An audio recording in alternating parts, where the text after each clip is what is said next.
अभिवादन स्वीकार कीजिए ब्रजेश मिश्रा का। और आप देखना शुरू कर चुके हैं द डिबेट। घोसी में मतदान हो गया।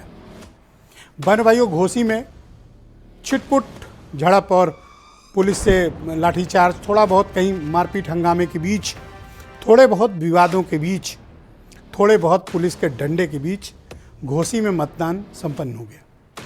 करीब 50% वोट पड़े हैं और ये बहुत ही कांटे का मुकाबला रहा है। तो फाइनली अब जब वहाँ वोटिंग हो गई है, कौन जीत रहा है, सबसे बड़ा प्रश्न है। ये ऑफिशियली पहला एनडीए और इंडिया का मुकाबला है और इस मुकाबले पर देश भर की निगाह लगी हुई है कि घोसी में दारा सिंह चौहान जीतेंगे जो बीजेपी के प्रत्याशी हैं, या फिर समाजवादी पार्टी यानी इंडिया वाले प्रत्याशी सुधाकर सिंह। कौन जीतेगा, आज अगले 1 घंटे में हम ये चर्चा करेंगे और देखेंगे जीत कौन रहा है, दारा या सुधाकर। मामला बहुत दिलचस्प है और चुनाव बहुत फंसा हुआ है। आज की चर्चा इसी विषय में। बहन भाइयों, घोसी का चुनाव पूरे देश में चर्चा का विषय बना हुआ है। घोसी जितनी चर्चा पा गया, जितनी शोहरत पा गया, वो शायद घोसी को कभी मिली नहीं रही होगी किसी चुनाव को लेकर। घोसी एक पिछड़ा हुआ पूर्वांचल का क्षेत्र है, लेकिन वहाँ का उपचुनाव देश भर में चर्चा का विषय बना हुआ है। क्यों? दरअसल उत्तर प्रदेश का कोई भी चुनाव हो, यहाँ के प्रधानी के चुनाव की भी बहुत ज़्यादा अहमियत है। क्यों होती है इतनी अहमियत? पॉलिटिकल स्टेट है, राजनीतिक रूप से बड़ा फर्टाइल स्टेट है और यहाँ से निकले मैंडेट का असर लखनऊ और दिल्ली की गद्दी पर बैठे हुक्मरानों को पड़ता है। इसलिए घोसी बहुत महत्वपूर्ण हो गया है। दारा सिंह चौहान जो समाजवादी पार्टी के विधायक थे, वो इस्तीफा देकर बीजेपी जाते हैं, वहाँ चुनाव होता है। साइकिल पर वोट मांगने वाले दारा सिंह चौहान अब कमल पर वोट मांगने गए थे। मामला यही दिलचस्प हो गया।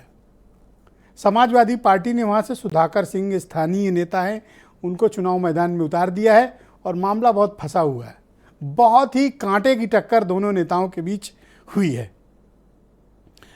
इसमें कोई ये क्लेम करने की स्थिति में ऑफिशियली नहीं होगा या ये समझना कि बड़ा कठिन होगा कि जीतेगा कौन। और बहनों भाइयों, वोट पड़े हैं सिर्फ 50%। पिछली बार के मुकाबले करीब 10% कम। घोसी क्या चाहता है? घोसी की जनता का मैंडेट क्या है?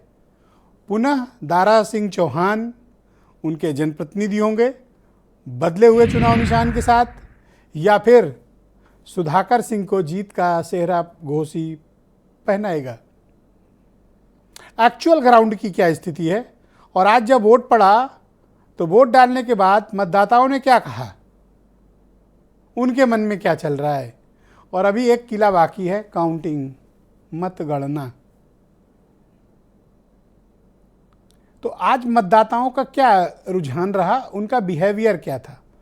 वोट डालने निकले लोगों में उत्साह की कमी क्यों दिख रही थी और सिर्फ 50% की पोलिंग होना क्या संकेत देता है? जैसा कि मैंने कहा कि घोसी एक पिछड़ा हुआ ग्रामीण क्षेत्र है। नॉर्मली वहाँ सामान्य चुनाव के मुकाबले 8 से 10% कम वोट पड़े हैं। कम वोटों से फ़ायदा किसको है और इसका नुकसान कौन उठाएगा? क्या दारा सिंह चौहान कंफर्टेबली मैदान मारने में कामयाब होंगे, या फिर वाकई सुधाकर सिंह इस बार वहाँ इतिहास रचेंगे? क्योंकि 15 साल से कोई भी स्थानीय व्यक्ति वहाँ पर विधायक नहीं बन पाया। बाहर से आए लोग विधायक बनते हैं और इस बार ये मुद्दा वहाँ बढ़ चढ़ कर उठा, स्थानीय बनाम बाहरी। किस कम्युनिटी ने दारा को सिंह को वोट दिया और किस कम्युनिटी ने सुधाकर को?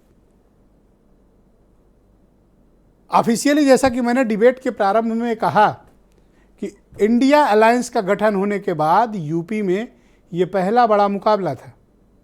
इंडिया अलायंस के जितने भी पार्टनर्स हैं उन सब ने सुधाकर सिंह को सपोर्ट दिया था और एनडीए वालों ने मिलकर, विशेष तौर पर मैं उल्लेख करूंगा ओम प्रकाश राजभर का, जिन्होंने पूरी ताकत लगा दी उस चुनाव को लड़ाने में बीजेपी को। यानी इधर भी पार्टनर्स लड़े, उधर से भी पार्टनर्स ने चुनाव लड़ाया। नतीजा किसके फेवर में जाएगा? डिबेट में हम इसी सवाल का जवाब तलाशेंगे, क्योंकि घोसी से निकला संदेश ये बताएगा कि उत्तर प्रदेश की फिज़ा में क्या चल रहा है।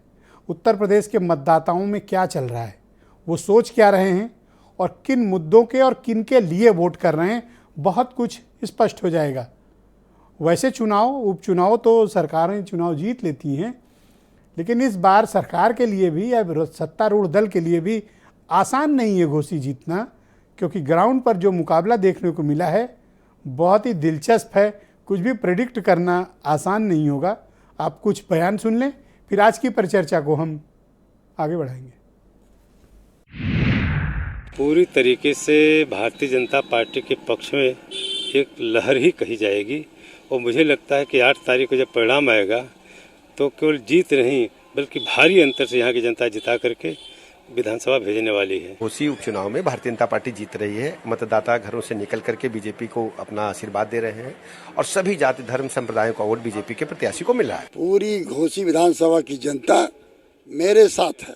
प्रशासन बहुत परेशान है और अपने ये प्रशासन लड़ रहा है, जनता नहीं लड़ रही है, न बीजेपी के लोग लड़ रहे हैं। यह चुनाव केवल प्रशासन लड़ रहा है। हमें तो पूरा वहाँ की जनता पर विश्वास है कि वहाँ की जनता ने इस चुनाव में निर्णय समाजवादी पार्टी के प्रत्याशी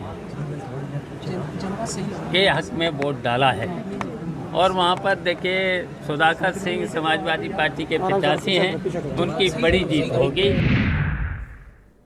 सुधाकर सिंह चुनाव हारे या जीते, लेकिन समाजवादी पार्टी में उनका कद बड़ा हो गया है। गुमनाम से नेता को बड़ी शोहरत इस चुनाव में हासिल हुई है।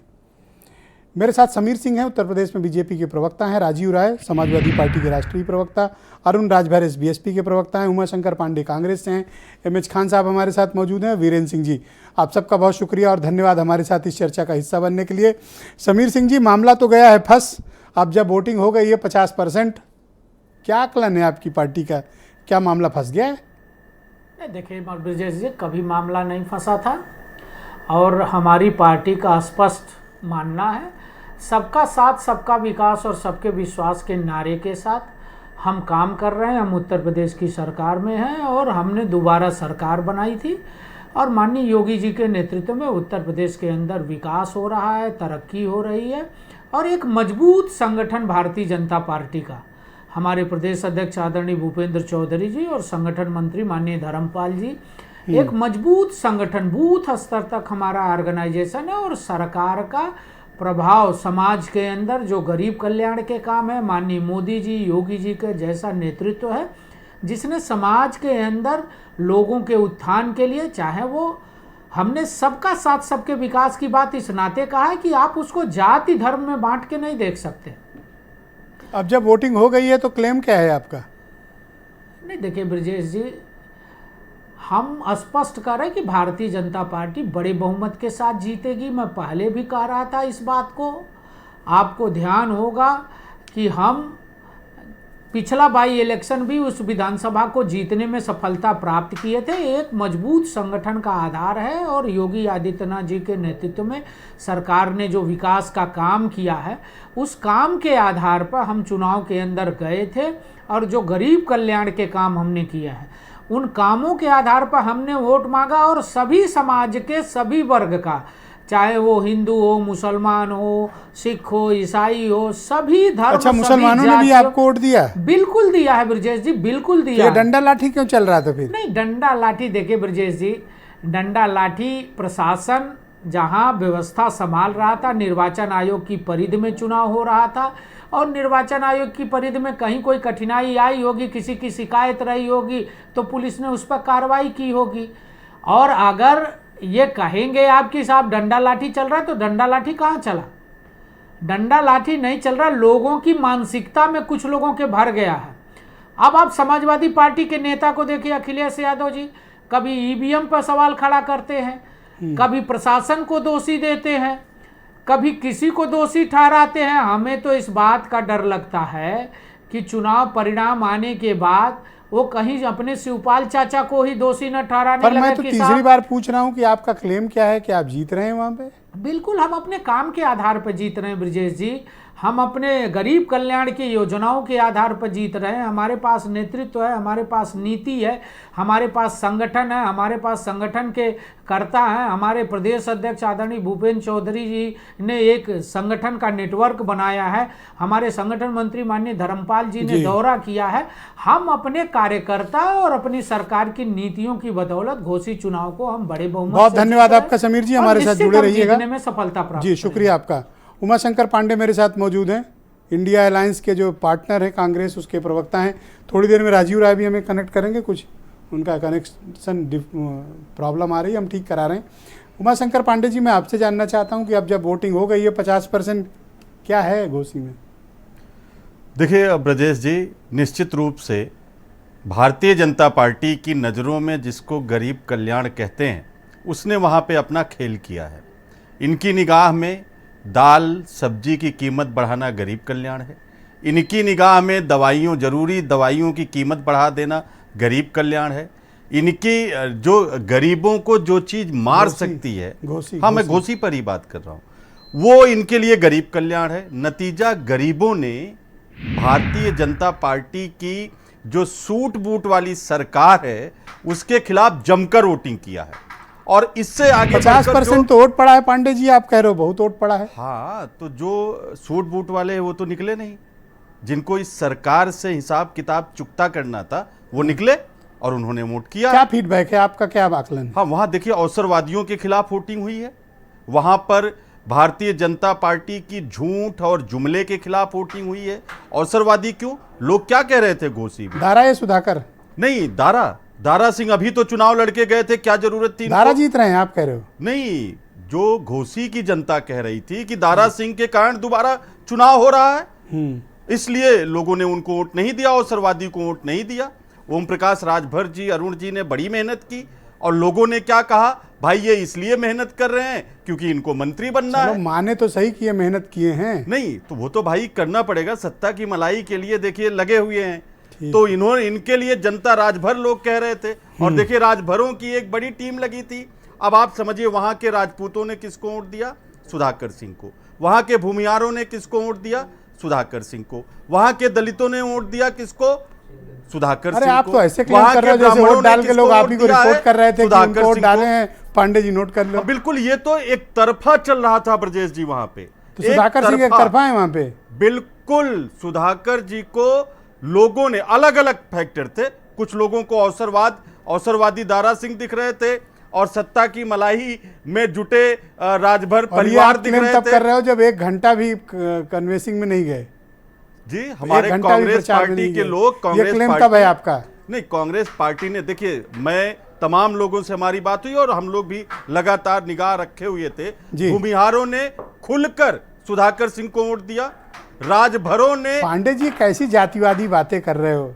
मैं तो ये ओम प्रकाश राजभर जी क्या कर रहे थे? ऐसी जातिवादी बातें कह रहे थे राजभरों के गांव में, राजभरों के गांव से खदेड़ा हो गया। ये थैंक यू, बहुत शुक्रिया आपका, धन्यवाद। राजीव राय समाजवादी पार्टी के राष्ट्रीय प्रवक्ता और पिछले 1 महीने से घोसी में अति सक्रिय हैं और आज हमारे साथ मौजूद भी हैं। राजीव जी आपका शुक्रिया हमारे साथ जुड़ने के लिए। 50% वोट पड़ा है करीब घोसी में, ग्राउंड पोजीशन क्या है? आपके चेहरे पे कॉन्फिडेंस नहीं दिख रहा मुझे। मैं बहुत ही कॉन्फिडेंस हूँ, चूंकि ये लाइन क्लियर नहीं, मैं ध्यान से सुनने की कोशिश कर रहा था और मैं जब आपने कहा कि कॉन्फिडेंस में नहीं, तो मैं आपके माध्यम से अपने तमाम कार्यकर्ताओं को जीत की अग्रिम बधाई और शुभकामना दे रहा हूँ।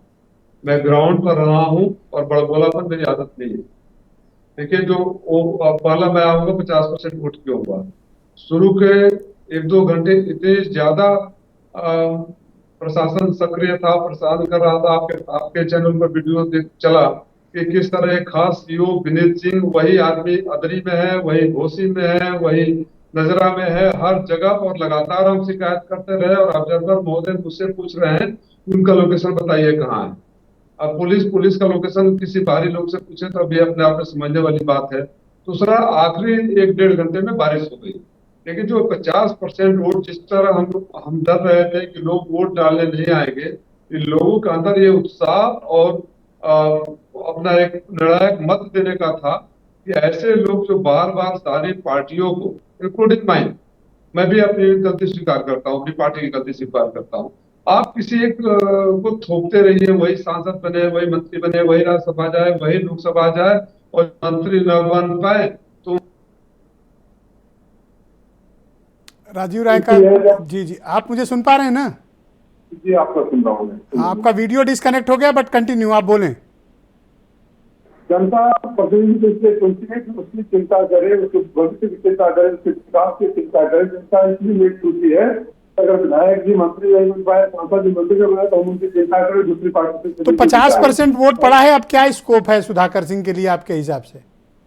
बहुत शानदार जीत होगी। मैं आपसे 8 तारीख को भी बैठूंगा, उसका 2-3 कारण अगर टाइम हो तो बिजली बता दूं क्या रहा है। एक दारा सिंह, दूसरा आप घोसी के लोग आसपास कहीं मऊ आना चाहे, घोसी आना चाहें, कोई ऐसी कनेक्टिंग रोड नहीं है जो थके खा कर ना आए और मरीज आते आते ज्यादा बीमार न पड़ जाए। और तीसरा जो सबसे बड़ा कारण है कि मंत्रियों की जो फौज 30-30, 40-40 मंत्रियों की काफिले सैकड़ों गाड़ियों के साथ दिन रात यहाँ की सड़कों पर रोकती रही। लोगों को दिमाग में आता था कि वही मंत्री लोग हैं जो एक फोन तक नहीं उठाते हैं, जो हम फंस जाए तो कोई मदद में नहीं आते हैं। जी। तो बिरादरी, जात, घर, दरवाजे, तो क्या जाति के आधार पर चुनाव लड़ा गया? आपका क्या अनुभव है? देखिए, मैं बेबाकी से बोलूंगा, जात का आधार पर तब क्या बताऊं। जहां राजीव राय चले जाएं, सारे भूमिहार मंत्री, नेता, सांसद 3 बार वहां पहुंचे हैं। जहां कोई और चला जाए, उस जाति के मंत्री, नेता, हमारे पास उतने न मंत्री है, न उतने संसाधन है। मतलब इतने मंत्रियों को एक साथ और पूरे रात भर, मैं होटल का नाम बता सकता हूँ आजमगढ़ का, मैं बता सकता हूँ आप दावे के साथ, कल इब्राहिम पट्टी बॉर्डर पर है चंद्रशेखर। अरे तो आपकी पार्टी ने भी कोई कमी नहीं की? जो प्रोफेसर साहब घर से नहीं कभी निकले थे चुनाव वगैरह में, गांव गांव सुना वोट मांग रहे थे, तो आपने भी तो कोई कमी नहीं की। नहीं, जब चुनाव है, कोई प्रचार करने जाएगा, प्रचार से किसी को आप थोड़ी रोकेंगे। मैं रोकने, उनका अधिकार में जो कहना चाहता था उसका तात्पर्य था कि जो जनता उपेक्षा में रही और इतने सारे मंत्रियों को केवल वोट मांगने आते हुए देख के, और यहाँ का कोई स्थानीय नेता से लेकर मंत्री, केंद्रीय मंत्री तक कभी किसी का फोन नहीं उठाता, किसी के दुख सुख में नहीं जाता। ओके, पहले राउंड का एक अंतिम सवाल है कि मतदान हो गया, मतगणना का अंदाजा है आपको? मतगणना का अंदाजा 8 तारीख को मतगणना है, उसका मतलब क्लैरिटी क्या है इस क्वेश्चन में। 8 तारीख को और अब जीतेंगे, शानदार तरीके से जीतेंगे। मतलब काउंटिंग का अंदाजा है ना आपको? काउंटिंग अंदाजा है, तो जिस तरह हम यहाँ लड़े वहां भी लड़ेंगे। हम आज रात से ही हम पारा देना शुरू कर देंगे, क्योंकि हमें भरोसा नहीं सिस्टम पे। पहले सर्वोदय कॉलेज घोसी में होना था, कलेक्ट्रेट में हो रहा है, स्थान क्यों बदला गया? तो हम पूरा प्रयास करेंगे कि जनता के दिए हुए आशीर्वाद को लुटा ना जाए। थैंक यू राजीव जी, हमारे साथ जुड़े रहिएगा। अरुण राजभर एसबीएसपी के राष्ट्रीय प्रवक्ता हैं। अरुण जी, शुक्रिया आपका। वोटिंग हो गई, आज चेहरा कुछ उतरा हुआ लग रहा है, सब ठीक तो है? सबसे तो पहले आपको धन्यवाद और घोसी की जनता का धन्यवाद, और हमारे मुझे धन्यवाद क्यों? समर्थकों को सबको धन्यवाद। अभी टिकट लेके मैं तो सोच रहा था कि ऐसे ही आ जाऊं लड़ने। आपके रिपोर्टर भी बहुत जमीन पर जाकर मेहनत की है, ग्राउंड रिपोर्ट जाकर कर रहे थे, और आप भी रिपोर्टरों पर पूरा ध्यान लगाए हुए थे, घोसी की जनता पर विशेष ध्यान लगाए थे कि घोसी में हो क्या रहा। घोसी की जनता बहुत मजबूती से एनडीए गठबंधन के साथ खड़ी थी, और हम लोगों ने तो गांव गांव जाकर के देखा। समाजवादी पार्टी ने बहुत अराजकता फैलाने का कोशिश किया, बहुत घमंड में बतियाने का प्रयास किया, और लोगों को जिस तरह से अपनी गुंडाई का एक चरित्र था उसको भी दिखाने का कोशिश किया। घोसी की जनता बड़ी समझदारी से हर तबका, अगड़ा पिछड़ा, दलित, अल्पसंख्यक, सब वर्गों ने मिलकर के बड़े। अच्छा, दिल से बताओ, चुनाव कैसा रहा? मजा आया कि नहीं आया? नहीं, पूरा मजा आया है। ये चुनाव हम लोगों के लिए, मतलब दोनों पार्टी ठीक से लड़ी कि नहीं लड़ी? देखिए, हम एक मतलब स्पिरिट बताइए, स्पोर्ट्समैन स्पिरिट। समाजवादी पार्टी जिस तरीके से लड़ी है, उनके लोग जानते हैं किस तरीके से लड़े हैं। सेल्फी बना करके फोटो खिंचाने में लड़े हैं। हम लोग गांव में जाकर के चौपाल लगाकर ये जनता को जगाने के लिए लड़े हैं, और जनता जाग करके बूथ तक पहुंची है। कुछ लोग ऐसे थे जो आरोप प्रत्यारोप ये लगा रहे थे कि ये तो आपके कैंडिडेट दारा सिंह चौहान जीत जाएंगे, आपको लगता है? 100% मैं आज भी कह रहा हूँ, 50,000 वोट से जीतेंगे। नोट कर लीजिए, 8 तारीख को फिर बैठा जाएगा, फिर चर्चा किया जाएगा। पक्का मैं लॉक कर लूं 50,000 वोट? हाँ बिल्कुल, 50,000। अभी चाहो तो संशोधन कर सकते हो, अभी टाइम है। नहीं, बिल्कुल संशोधन नहीं। आप 50,000 नोट लिख कर लूं? लीजिए, 50,000 से जीता, बिल्कुल नोट कर लीजिए, 50,000 से जीता जाएगा। तो ये तो और चुनाव जनता लड़वाए ने राजीव राय, जितना- ये तो कह रहे हैं कि हम बहु बम्पर वोट से जीत रहे हैं, चुनाव लड़ाए हैं ये सामने जहां जहां सामने। लेके गए थे गांव में, जिस जगह पर प्रोफेसर साहब को लेके गए थे, वहां के लोगों ने खुद ही वोट नहीं किया है, वो सब ने कमल का बटन दबाया और माननीय ओम प्रकाश राजभर जी के नाम पर पूरी दमदारी से बूथ पर खड़ा होकर के वोट डाला है और डलवाने का प्रयास किया है। सिर्फ 50% वोट क्यों पड़ा? देखिए, दिक्कतें क्या है कि कुछ लोगों के वोटर लिस्ट में नाम नहीं थे, कुछ लोगों के टेक्निकल दिक्कतें थी, बारिश का मौसम था, तमाम उलझने लोगों में थी और लोग निकल करके बाहर वो मतदाता नहीं गए जिनको लोग कहते थे उलझन भारी का संख्या में मतलब क्या मतदान है? करेंगे। उलझन का मतलब नहीं, देखिए, उलझन क्या है कि लोग जो है, कुछ लोग वोट देने नहीं गए। साफ साफ ये है कि दलित वर्ग में देखा हूं कि बड़ी संख्या में वोट देने ही नहीं गए। वोट देने में यह जो अपील हुई थी चौहान, बीएसपी राजभर, की तरफ से कि कोई नोटा या कोई नहीं, इस टाइप कुछ मामला था क्या? नहीं, उसका भी असर दिखा है, उसका भी असर दिखा है, लेकिन 40% ही वोट पड़ पाया है दलितों का, बाकी वोट नहीं गए हैं डालने के लिए। कारण क्या था? अगर वो गए हैं, कारण है, अपील उन्होंने किया है कि भाई हमारे ऊपर आरोप लग जाएगा, हम बीजेपी के हैं तो हम सपा के हैं, ऐसे हैं वैसे। हो सकता है कि उनके पदाधिकारियों ने जो मैसेज दिया हो, लेकिन मतदान दलितों का भी एनडीए ये के तो पक्ष बड़ा में बड़ी रोचक संख्या खुलासा में आप हुआ। कर रहे हो। आप श्योर हो कि 60% शेड्यूल्ड कास्ट बिरादरी के लोगों ने वोट नहीं किया? नहीं, 60% वोट किया है, 40% वोट नहीं किया होगा। ओके। क्योंकि वो जिस बस्ती में रहते हैं, उन बस्तियों में हमारे लोग भी रहते हैं, वहां देखा गया कि जो वोट डालने जा रहे थे, कुछ लोग अपने वैसा ही मनमौजी तो तरीके से दलितों वोट ने डालने वोट जा रहे नहीं थे। डाला, कम डाला, तो आपको फायदा है कि नुकसान है? नहीं, हमको बहुत फायदा है, हमको बिल्कुल फायदा। हमारा तो वो जो मतलब वोट है दलित हमारा, वोट न डालें तो आपको फायदा होता है? वहां तो मुसलमान का भी वोट नहीं पड़ा है, जो वोट पड़ना चाहिए वो भी नहीं पड़ा। अच्छा, सुनो, क्यों नहीं डाला शहरों में मुसलमानों जो ने वोट? माहौल, रुको। मुसलमान यादव भी वोट नहीं पड़ा है। नहीं, रुको, यादव यादवों भी पे वोट बाद में नहीं आऊंगा। पड़ा है एक सेकंड दोस्त, मुसलमानों ने वोट क्यों नहीं डाला? उनको वोट किसने नहीं रोका? डाला, फर्जी आधार कार्ड लेके जा रहे थे, फर्जी वोटर आईडी बना के जा रहे थे, तो कैसे वोट डालेंगे? फर्जी बना करके अब तक तो फर्जी काम किए हैं, तो फर्जी लड़ाई लड़ेंगे। अच्छा, सब मुसलमान फर्जी वोट करता है? नहीं, फर्जी करने जा रहे थे, बहुत बायोमेट्रिक तरीके से आज जांच हुई है, पता चल गया कितने फर्जी वोट डालने जा रहे थे। बहुत असल में बोलते बोल तो गए, लेकिन जब समझे संभले तुरंत ब्रेक भी लगा लिए। थैंक यू, हमारे साथ जुड़े रहिएगा। डॉक्टर एमएच खान मेरे साथ मौजूद है। खान साहब, बताओ घोसी में क्या है? जी देखिए, अभी राजभर जी कह रहे थे कि मुसलमानों ने वोट नहीं किया है और फर्जी पत्र और प्रमाण पत्र लेके आए थे, तो लाठियां किस पे चली थी, किन बूथों पर चली थी? जो मुसलमान जहां बस्ती है वहीं पर लाठियां इन्होंने चलवाया कि मुसलमान निकल ना पावे, दलित निकल ना पावे। ये काम प्रशासन ने किया। वैसे तो बाई इलेक्शन हमेशा प्रशासन ही जीतता है, लेकिन यहाँ उत्साह नहीं था जनता में।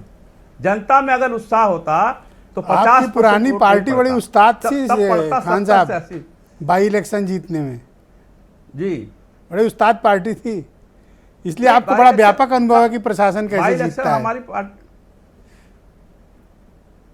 बाई इलेक्शन कम ही लड़ते हैं हम लोग बाई इलेक्शन से छोड़ देते हैं। लेकिन ये जो बड़बोलापन हो रहा है, देखिए, मुसलमानों का मोहल्ले में लाठीचार्ज हुआ है, दलितों के मोहल्ले में लाठीचार्ज हुआ है और दहशत पैदा की गई है कि वोट देने न निकलो, वोट देने जाओगे तो मारे जाओगे। ये काम किया है भारतीय जनता पार्टी एनडीए के लोगों ने, और ये कह करके बड़ा अपना आपको शाबाशी दे रहे हैं कि 50,000। आऊंगा समीर सिंह जी, आप पूरा रिप्लाई दीजिए, कभी बोल भाई जी। खान साहब कंटिन्यू। नहीं, कौन सा नजूमी हो गए हो, निजुमी हो गए हो भाई? अब तो मत पड़ गया आप अपना एग्जिट पोल तो बताओ खान साहब। चलेगा खान साहब का एग्जिट पोल क्या कहता है? नहीं, मेरा एग्जिट पोल कुछ नहीं कह रहा। मेरा एग्जिट पोल यही है कि ईवीएम में मत पड़ गया है और 8 तारीख ये क्या बात है खान साहब? ये तो कह के और पलटे जा रहे हो। रुको, ऐसे नहीं चलेगा। सही बताओ। नहीं, ये नहीं चलेगा ना। हम कोई नजूमी नहीं है ना, हम कोई ऐसा नहीं कह सकते कि हाँ हम ये जीत रहे हैं या वो आप कह रहे हो कि बीजेपी वाले मुसलमानों पे, दलितों पे डंडा चलवाए हैं। अब आप कह रहे हो नहीं, मैं कुछ बताऊंगा भी नहीं। चलवाए हैं, साक्ष्य चलवाए हैं। कहिए तो वीडियो भेज दूं मैं आपको। तो क्या दारा जीत रहे हैं? क्या साक्ष्य चलवाए हैं, डंडा दारा जीत रहे हैं? दारा को तो इसलिए जीत नहीं रहे हैं कि दारा जो है अभी जीत के गए थे और दूसरा सिंबल फिर लेके आ गए। अरे जनता इतना मूर्ख समझ रहे हो क्या आप? अभी दारा सिंह जीत के गए थे और अभी तुरंत पार्टी पलट दिया। तो आपको अंदाजा होना चाहिए कि हाँ जनता क्या चाहती है। अच्छा, दो छोटे छोटे सवाल और हैं आपके लिए। जनता जो है, एक सवाल जो अरुण राजभर ने कहा दलितों ने वोट नहीं दिया तो उनको फायदा हो गया, इसका क्या मतलब है?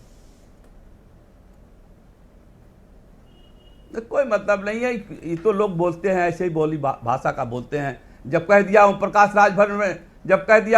राजभर ने कि देश का सबसे बड़ा झूठा कौन? नरेंद्र मोदी। प्रदेश का सबसे बड़ा झूठा कौन? योगी आदित्यनाथ। अरे वो पुरानी बातें हैं, अब आप नए इश्क की बात करिए। ये कुछ भी कह सकते हैं, नहीं ये कुछ भी कह सकते हैं।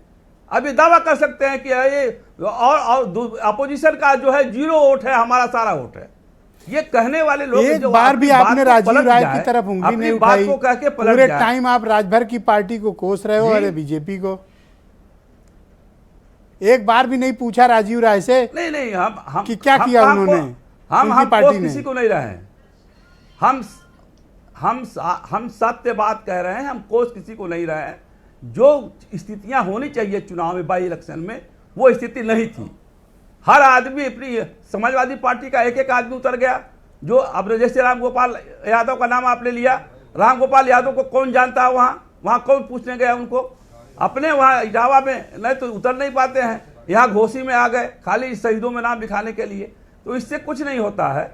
जो लोग कोशिश अभी तो आप कह रहे थे कि दारा हार रहे हैं, आप कह रहे हैं कि उधर से शहादत होगी।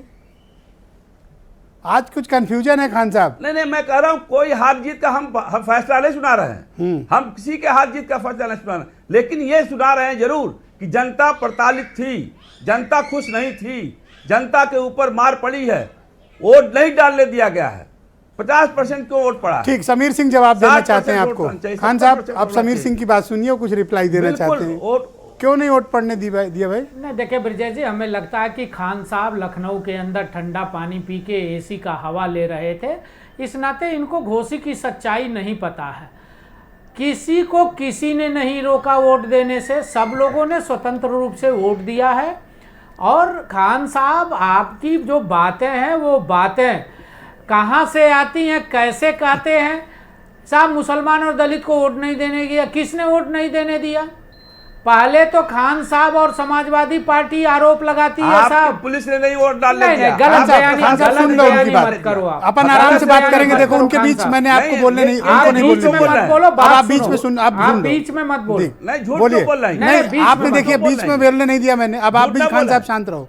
हाँ बोलिए समीर सिंह जी। देखिए ब्रजेश जी, खान साहब को धरातल की जानकारी नहीं है। खान साहब लखनऊ में ठंडा पानी पी के घूमते हैं और उनको यही नहीं पता है कि मऊ की सच्चाई क्या है और घोसी की सच्चाई। ये राजीव राय इतने बड़े बड़े क्लेम कैसे कर रहे हैं? नहीं, राजीव राय साहब भी तो दिल्ली रहते हैं, उनको सच्चाई घोसी की नहीं। अब इसी ठीक है, रामगोपाल जी गए होंगे, पार्टी के राष्ट्रीय महासचिव हैं, तो राजीव राय जी बगल के बलिया के रहने वाले हैं, तो निश्चित रूप से अपने नेताओं के प्रचार में आदमी जाता है। राजीव राय जी भी बगल के रहने वाले हैं, प्रचार में गए होंगे। पार्टी का प्रचार करना कोई गुनाह नहीं है, लेकिन धरातल की सच्चाई, पुलिस पर आरोप लगाना, अरे अखिलेश यादव ईवीएम पर लगाते हैं, आप पुलिस पर लगाते हैं, और कल फिर आपके नेता काउंटिंग पर लगाएंगे, ईवीएम पर लगाएंगे, और बचेगा तो हमें डर इस बात का है कि कहीं राजीव राय जी छाती ठोक ठोक के क्यों कह रहे हैं जीत लेंगे जीत लेंगे? राजीव राय जी, हमको इस बात का डर है कि कहीं अखिलेश जी और राजीव जी शिवपाल पर ने आरोप लगा दे, शिवपाल यादव पर, कि साहब इनके नाते हम हार गए, इनके नाते हम हार गए। कम से कम शिवपाल जी को मत दोष दीजिएगा। हारने के बाद ईवीएम, पुलिस प्रशासन, लाठीचार्ज, वोट न डालने देना। अरे भाई, वोट किसने? इनके पास एक दरदर प्रत्याशी नहीं था ब्रजेश जी। इन्होंने सुधाकर सिंह को क्यों लड़ाया? 18 में बाई इलेक्शन लड़ाया और 22 में विधानसभा क्यों नहीं लड़ाया? अरे भाई, किसी को लड़ाएं, आपको क्या ऐतराज है? नहीं, हमको ऐतराज नहीं है, लेकिन आप धोखा मत दो ना। आप मैं अब राजीव राय को अनइंटरप्टेड 2 मिनट दूंगा, फिर वीरेंद्र जी को कनेक्ट करता हूं। धन्यवाद समीर सिंह देते हो लोगों को, मैं दोबारा फिर चांस दूंगा आपको। आप लोगों को ठगते हो, ये नहीं चलेगा। ओके राजीव राय, 2 मिनट में आप अपनी बात कहिए। आदरणीय समीर सिंह जी, दिल्ली में मैं रहता हूँ ना, दिल्ली में मेरा कोई घर है। आप अपनी जानकारी दुरुस्त कर लीजिए। मैं घोसी मेरा लोकसभा है, यहाँ से लोकसभा चुनाव लड़ चुका हूँ और आदरणीय ब्रजेश सिंह जी अपने रिपोर्टर के माध्यम से बताएंगे कि मैं घोसी में रहता हूँ या नहीं रहता हूँ। नहीं, आप वहीं के रहते हैं, सब जानते हैं। ठीक है, वो आपको थोड़ा उकसा रहे थे, आप क्यों इतना उत्तेजित हो रहे हैं? नहीं, हम काय को उत्तेजित हो, हम नहीं उत्तेजित होंगे। और जितना बड़ा बोलापन है, बड़ा बोलापन ये लोग कर ले। और समाजवादी पार्टी के पास कैंडिडेट नहीं था, सुधाकर सिंह को क्यों लड़ा है? इनको दारा सिंह चौहान ही मिले थे, इनको वही साहब मिले थे, राजभर साहब, जो गालियां दे देकर मां बहन की तक की गालियां दिया। आपने भी एक दिन शो किया था। इनको वही लोग मिले थे जो उनके बिना ये खड़ा नहीं हो सकते घोसी में। पहली बात तो जो दोस्त बैसाखियों के बिना घोसी में खड़ा नहीं हो सकते, वो हमारे को बोल रहे हैं कि हमारे पास कैंडिडेट नहीं था। तीसरी बात, अगर आप इतने ही कॉन्फिडेंट थे, जितने की आप इतने अच्छे काम कर रहे थे, तो एक बाई इलेक्शन में आपको प्रॉब्लम है। प्रोफेसर साहब आ गए, प्रोफेसर साहब हर जगह जाते हैं, मैनपुरी में भी गए थे, आजमगढ़ में भी गए थे, हर जगह जाते हैं। शिवपाल जी आ गए, राजीव राय, नरेश उत्तम, 4 आदमी, और 4 आदमी के लिए आपने 40-40 कैबिनेट मंत्री एक साथ। यहाँ गाजीपुर का आपको रिपोर्टर बताएंगे, कह रहे हैं उसके बावजूद आप उसके बावजूद कह रहे हैं कि वो तो जीत ही लेंगे चुनाव। आप समझ नहीं पाए? नहीं, हम चुनाव शानदार तरीके से जीत रहे हैं। दोनों साथियों को 2 दिन का समीर जी, मौका है, आपको जितना बोलना है बोल ले। 8 तारीख को, एक सवाल है, हाँ मैं दूंगा समय। जनता परिणाम बताएगी। ये राजभर की पार्टी वाले कह रहे हैं 50,000 से कम तो उनकी जीत ही नहीं है।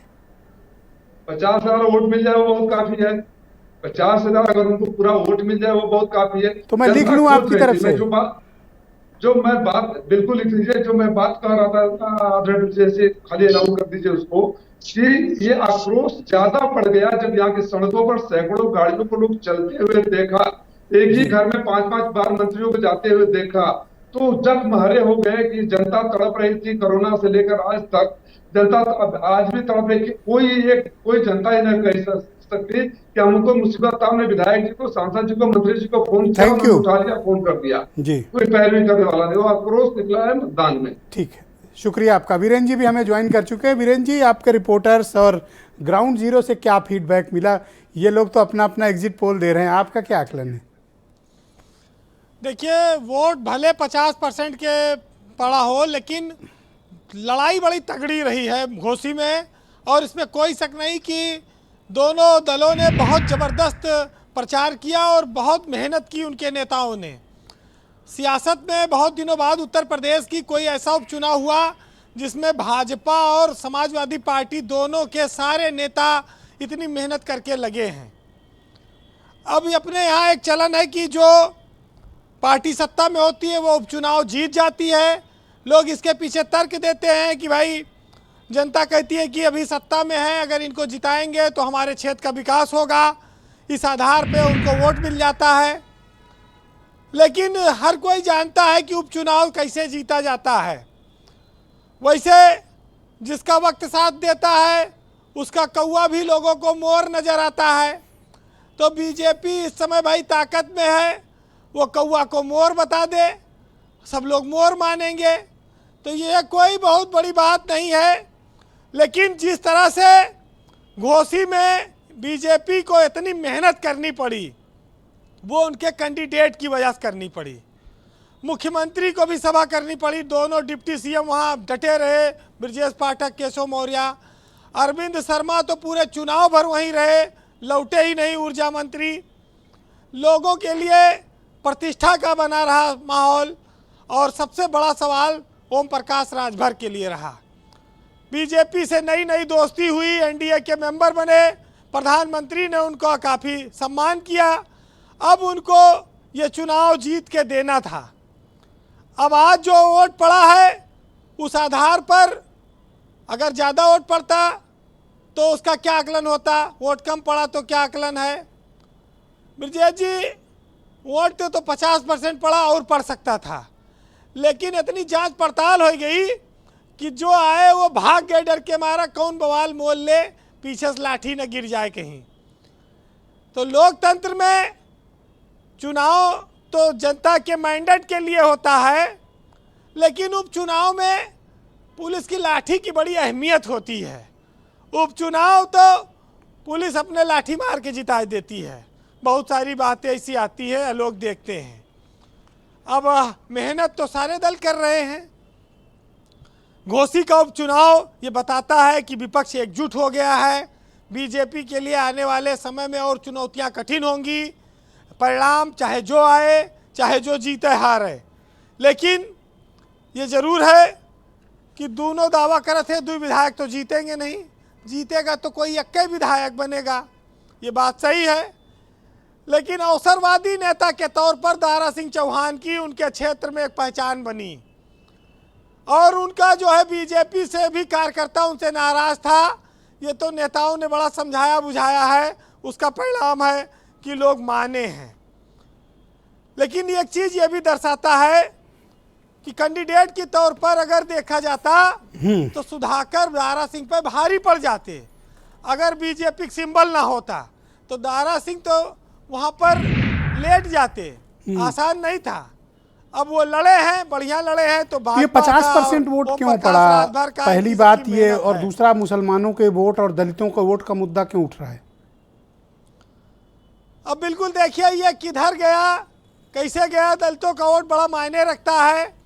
बीजेपी ने कितना अपनी ओर खींचा, लेकिन जिस हम सियासत से राजनीतिक चरित्र की बात, नैतिकता की उम्मीद करते हैं, वो सब चरित्र अब रहा नहीं चरित्र सियासत में। अब सत्ताधारी दल शिकायत करत है चुनाव आयोग से कि विपक्ष कब्जा करत बाय।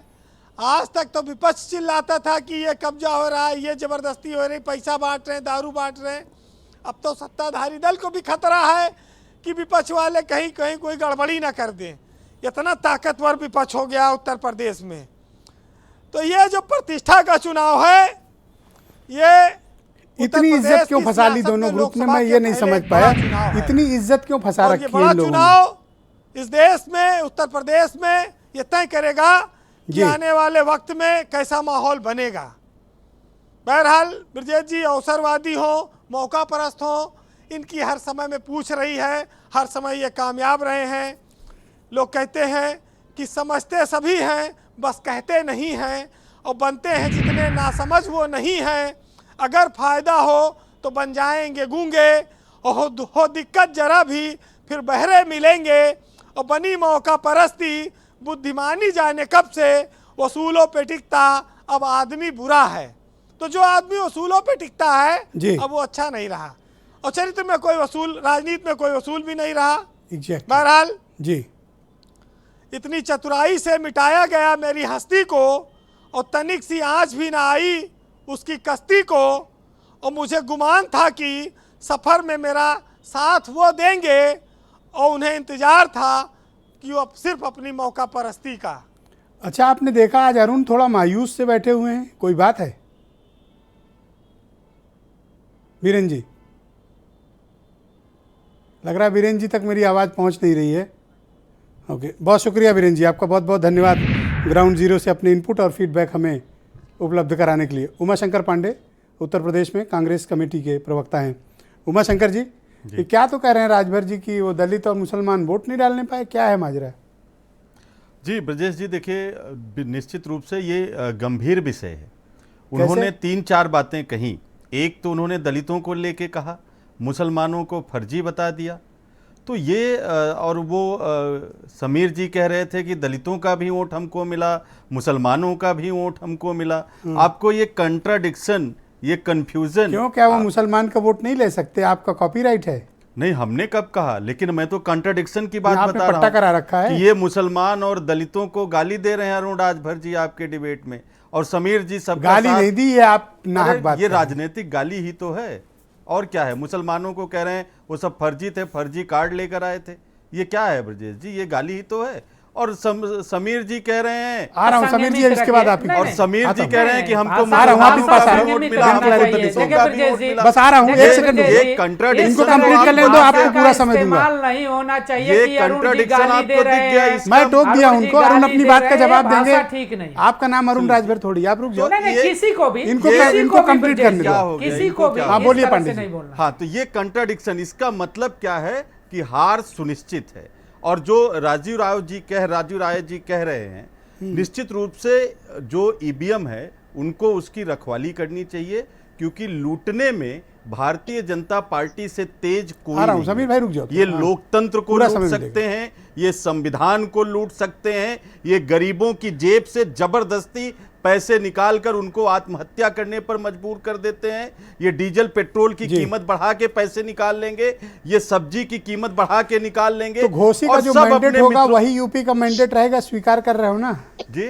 घोसी का जो मैंडेट होगा 8 तारीख को वही मैंडेट रहेगा ना यूपी का, स्वीकार हाँ, रहे हो? वो सेमीफाइनल ही है। इनको ईवीएम की रखवाली करनी पड़ेगी, प्रशासन से इनको लड़ना पड़ेगा, क्योंकि जनता ने अपना मैंडेट भारतीय जनता पार्टी के खिलाफ, अरे लड़ने एनडीए जाओगे के नहीं, खिलाफ अलायंस चुना में हो, दिया। आप ज्ञान देने के लिए हो सिर्फ, जी जाओगे नहीं लड़ने उनके साथ? हम लोग तो थे, हमारे सारे लोग थे, राजू राय जी बैठे हैं, आप पूछ लीजिए। कांग्रेस पार्टी वहां पूरे समर्थन में खड़ी थी। और इंडिया जीतेगा, एनडीए हारेगा, और यहां से एनडीए रसातल में जाने वाला है। अब पता नहीं आप कैसे क्लेम कर रहे हो, लेकिन मैं जो चेहरा रीड कर रहा हूं ना, दोनों में थोड़ा कॉन्फिडेंस पूरा वाला दिख नहीं रहा मुझे। नहीं, दोनों तरफ में क्वेश्चन मार्क सबके चेहरे पे है। कॉन्फिडेंस और कंफ्यूजन, कॉन्ट्राडिक्शन, इन दोनों ठीक है, मैं अरुण राजभर को बुला लेता हूं। भाई बताइए अरुण राजभर जी। देखिए, जब सपा हारने लगती है और कांग्रेस के नेता जो बोल रहे हैं, तो ये ईवीएम का दोष देते हैं, प्रशासन का दोष देते हैं, दुनिया भर की बातें करने लगते हैं कि ये लूटा जा रहा है, ये लूटा जा रहा है। और इस जीत जाते हैं तो लोकतंत्र भी सुरक्षित रहता है, ईवीएम भी सुरक्षित रहता है, प्रशासन भी इनके साथ रहता है। सवाल यही बात है कि ये अपनी हार को, ये टीवी पर बैठते हैं, कांग्रेस कार्यालय में बैठते हैं, ठंडा हवा खाते हैं, और उस घोसी का रास्ता भी नहीं पता होगा, वो भी घोसी की बात करते हैं। फोटो तो खिंचवा रहे थे 5 लोग खड़ा होकर के, चाहे वो जितने INDIA घमंडिया गठबंधन वाले थे, जो भी इनको समर्थन दिए, खाली फोटो ना खिंचवाए थे। कहाँ गए किसी गांव में? गांव का तो पता नहीं है कौन कौन से गांव में जाना है तब। अरे चिट्ठी दी थी।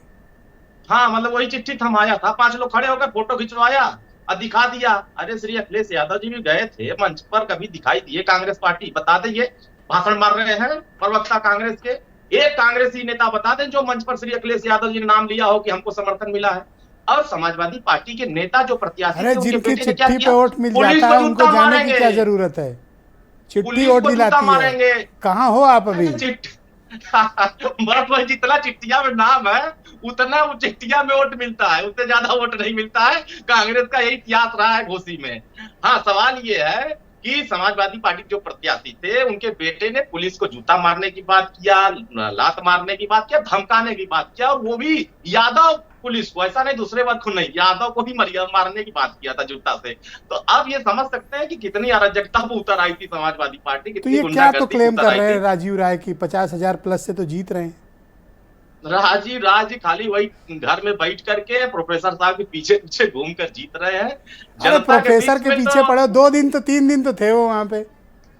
जहां जहां प्रोफेसर साहब को लेके गए थे, आप देखिएगा बूथ जब खुलेगा, और मैं आपके सामने वही गांव के बूथ रखेंगे जहां 90% वोट कमल के बटन पर रहेगा, वो एनडीए गठबंधन के पक्ष में रहेगा। इनके पक्ष में 10% वही जो इनके पीछे पीछे जो लोग रहे हैं वही। अच्छा, बड़ी चर्चा थी आज, स्थानीय पत्रकार घोसी के बता रहे थे कि राजभर वोट बैंक कुछ दरका है। नहीं, कहीं नहीं दरका है, ये अफवाह फैलाए जा रहे हैं। 200 वोट भी पूरे विधानसभा में अगर दरका दिए होंगे तो इनके लिए कामयाबी होगी। 200 वोट भी इनके पक्ष में नहीं गया है।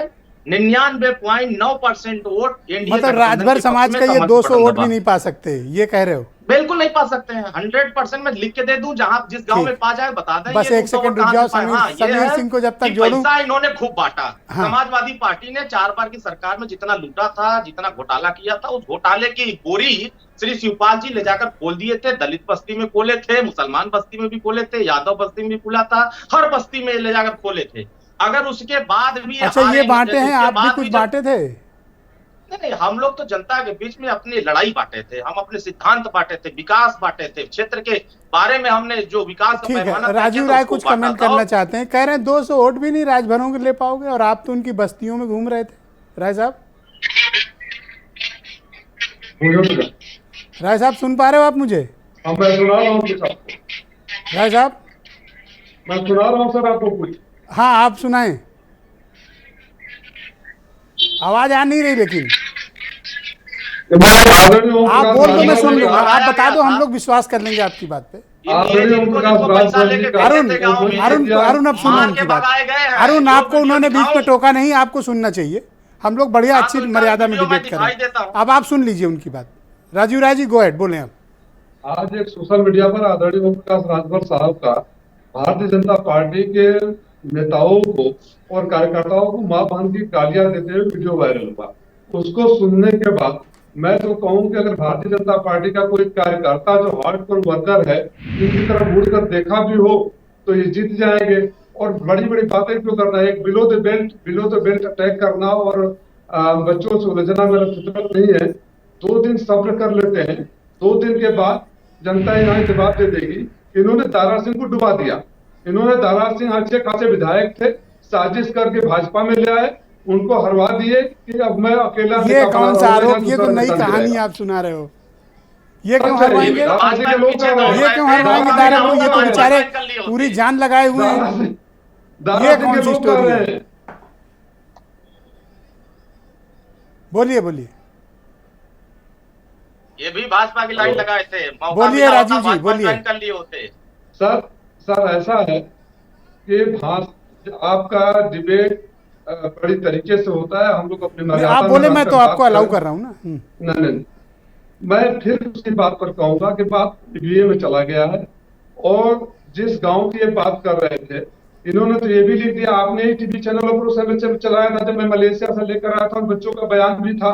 इन्होंने तो ये भी लिख दिया कि बच्चों को हम लेकर आए थे। बच्चे चीख चीख कर बोल रहे हैं। उन गाँव के महिलाओं को जब मैंने इलाज कराया था तब भी आपने टीवी चैनलों पर चलाया था।